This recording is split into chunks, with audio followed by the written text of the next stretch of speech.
और नाजरीन, कराची की पहले से तबाहाल सड़कें बारिश के बाद मजीद तबाहाल हो चुकी हैं। कहीं बड़े बड़े गड्ढे मौत का रूप धारे हुए हैं तो कहीं पर जमा कीचड़ फिसलन के सबब शहरियों की जान पर बना हुआ है। हिचकोले खाते सफर में अब कराची वालों को हाजमे के लिए चहलकदमी की जरूरत नहीं रही है। उछलते कूदते लड़खड़ाते डगमगाते सफर का दिलचस्प अहवाल जानिए इस रिपोर्ट में।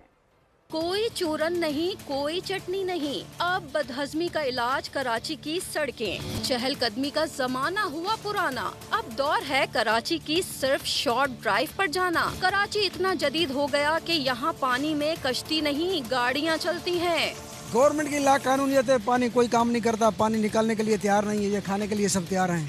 पूरा शहर किचरे किचरा पड़ा पड़ा, जहाँ जाओ, जहाँ गलियों में जाओ, घटियों में जाओ, पानी पानी नजर आ रहा है। देखो ना, ये लाइसेंस का ऑफिस बना हुआ है, इसके सामने इतना पानी है। हुकूमत क्या सोच रही है? कुछ भी नहीं सोच रही, कुछ करती नहीं है।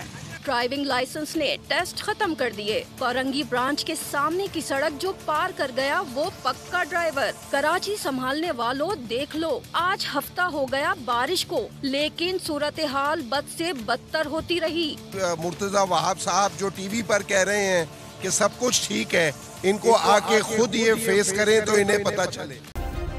सब्सक्राइब करें और बेल दबाएं ताकि कोई खबर रह न जाए।